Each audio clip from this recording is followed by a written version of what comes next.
Hi there and welcome back. My name is Charles and I'm the conductor of the Oakville Chamber Orchestra. Before continuing, make sure you've watched our first video, which was an introduction to the four instruments of the string orchestra: the violins, the viola, cello, and double bass. You can find a link in the description below if you haven't seen it yet, and I recommend you start there. So if you're ready now, let's get on with the show.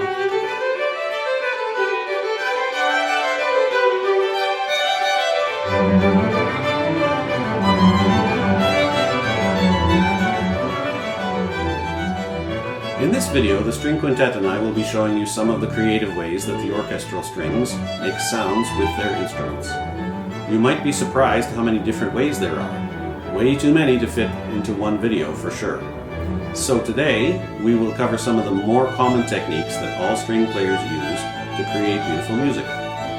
We'll even get a chance to meet some of the quintet members as they show us exactly how it's all done. Pay close attention because we'll even get the chance to play a little game together to see how much you've understood. And later on, at the end of the quintet, we'll play one of my own personal favorite pieces of music. I'm here with our first violinist, David, who's going to tell us about a technique called pizzicato. Hi, Charles. Well, pizzicato is an Italian word that means pinched, and that's what we call it when we pluck the strings with our fingers, like this.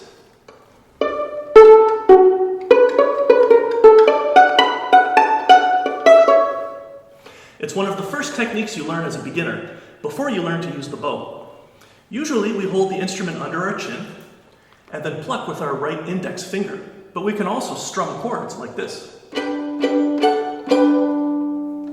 I see. Are there any other special pizzicato techniques? There's another way called alla chitarra, which means like a guitar. That's when we hold the violin under our arm and strum it just like a guitar. There's also another technique called Bartók pizzicato, which is named after a famous Hungarian composer, where we pull the string high off the fingerboard and let it snap loudly back down. And there's an advanced technique called left-hand pizzicato, where we actually pluck the notes with our left hand while using the bow in our right hand, like this.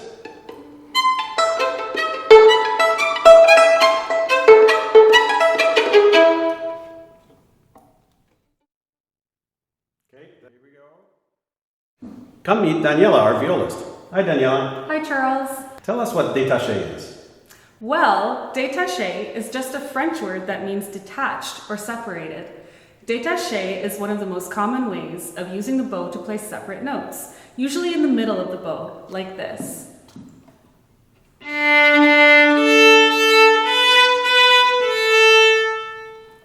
With détaché, we use a separate bow stroke for each note, and like pizzicato, it's one of the first techniques that we learn as string players. Détaché is pretty versatile because it can be played slowly or quickly.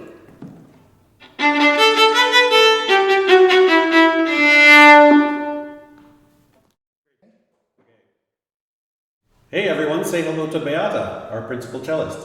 Hi, Charles. Okay, Beata, tell us all about how to play legato. So legato is Italian meaning smooth, and for string players this means to use longer connected bow movements like this.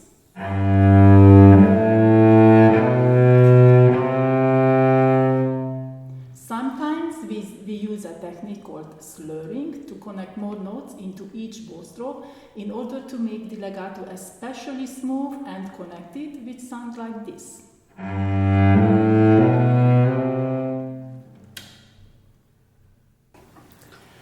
Okay, so did you catch all that?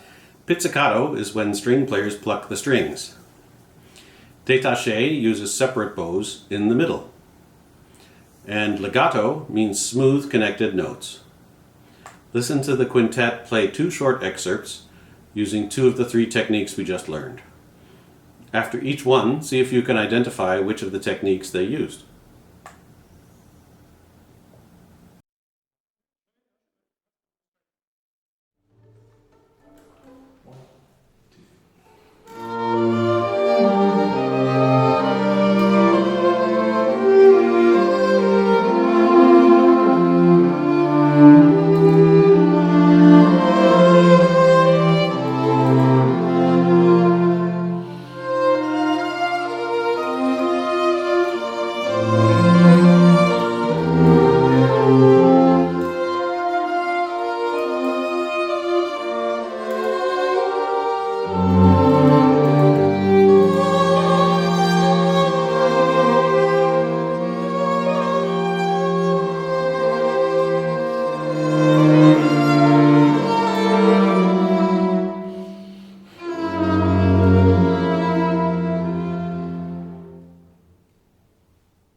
Okay, so what did you all think? Did they use pizzicato? Was it détaché? Or maybe legato? That's right, legato for sure. Did you notice the use of slurs, where they played many notes in one bow? Very smooth and connected all throughout. Okay, time for round 2. There are 2 techniques left. Which one will they use now? Pizzicato or détaché?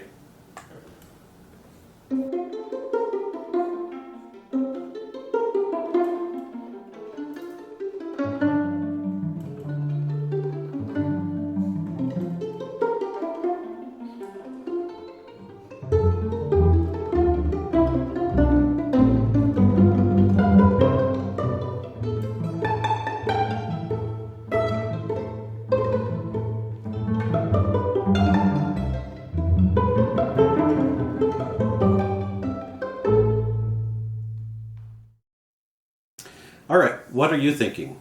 Was it pizzicato? Or was it détaché? Well, if you said détaché, then you might want to guess again, because it was definitely pizzicato. In this excerpt, the quintet played every single note plucked. Did you notice what a different feeling it created than the first legato excerpt they played?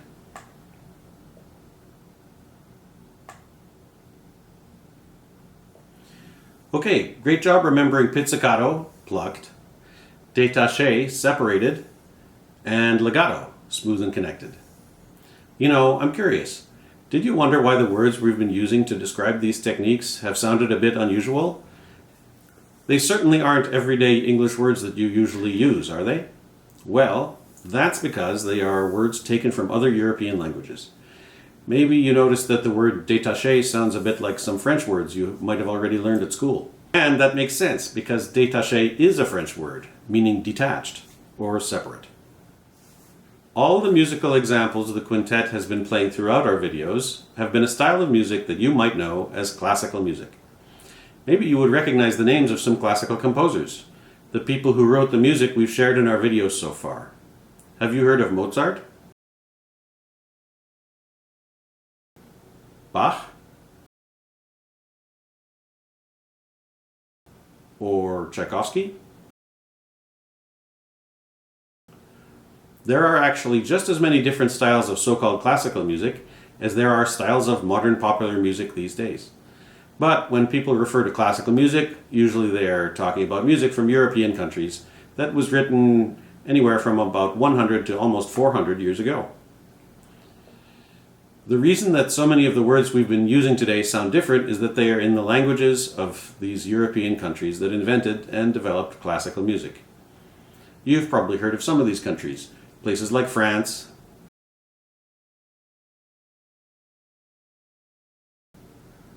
Austria,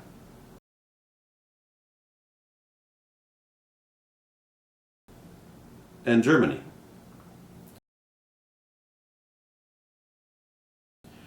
But there was also classical music written in Norway,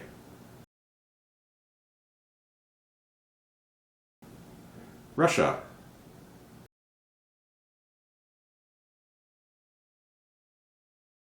Hungary, and over a dozen other European countries. When we learn about the history of string instruments in the classical European tradition, Italy is often mentioned as their birthplace.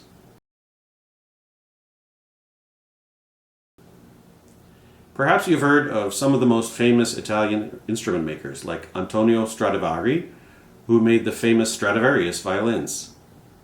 But there was also Niccolò Amati, Giuseppe Guarneri, and so many others. It's cool to think that some of their instruments are about 300 years old and are still being played today. In fact, some of them are so old and valuable that they sell for many, many millions of dollars, which is kind of unbelievable.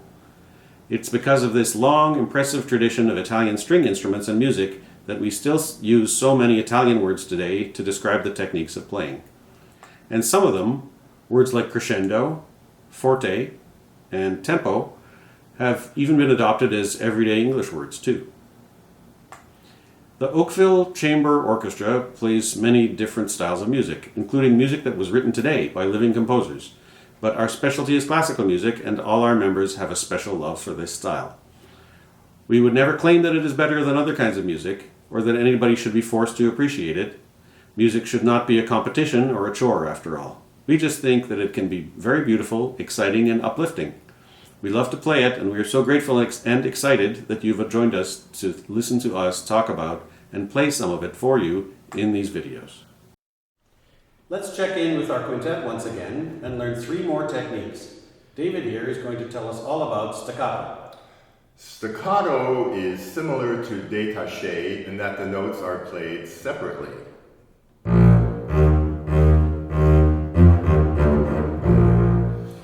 But staccato is played shorter with a faster bow speed and usually with more separation.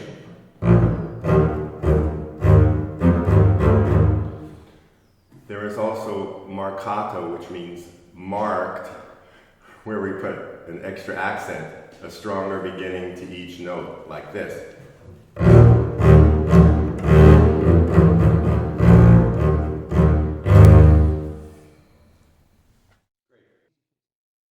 Al, I think you're going to tell us about spiccato. Well, with most kinds of articulation, we place the bow on the string and just pull it back and forth in different ways, like David was showing you with staccato. Spiccato is a little different though. This is where we actually bounce the bow on and off the string like this.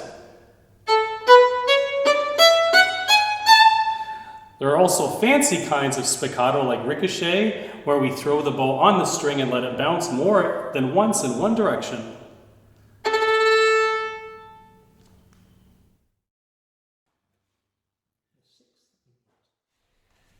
Okay, Beata, please tell everyone what tremolo is. Tremolo is one of the most interesting effects you can get with the bow. When playing tremolo, you place the bow on the string and don't let it come off. You bow back and forth very, very quickly with extremely short bow strokes like this. Sometimes people say that tremolo sounds like shivering or trembling.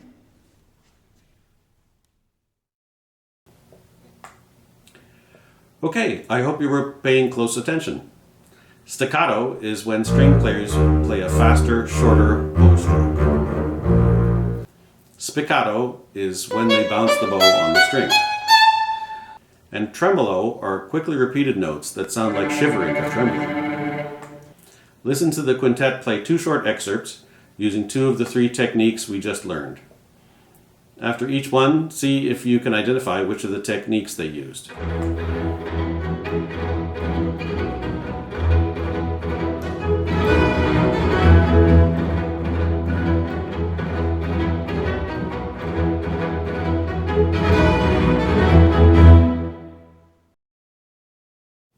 Okay, so what did you all think?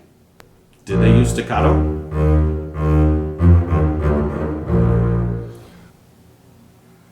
Was it spiccato? Or maybe tremolo? That's right, spiccato for sure. Did you notice how the bouncing bows created the sound of galloping horses? Okay, time for round 2. There are 2 techniques left. Which one will they use now? Staccato or tremolo?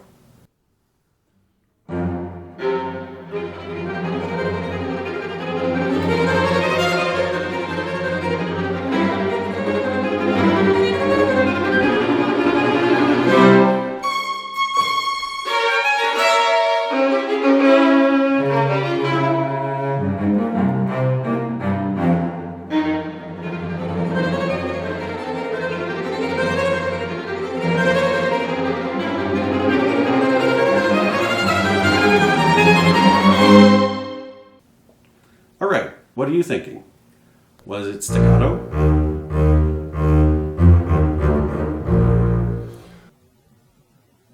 Or was it tremolo? That's right, it was definitely tremolo. In this excerpt, the quintet played lots of tremolo. Did you notice the feeling of mystery created throughout by the trembling sound of the tremolo?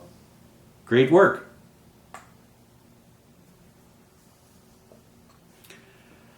Thanks so much for joining us today for this second video.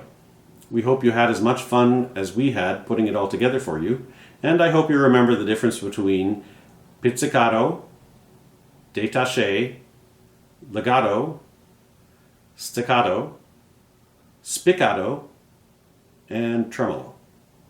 Join us next time for the final episode, where we'll explore some of the most unusual ways that string players create sound, and also some of the ways that they add color and interest through dynamics. For now, we'll say goodbye with one of my own personal favorite pieces written for strings, part of the second movement of Ravel's string quartet, which uses pizzicato, tremolo, staccato, and much more. See you next time.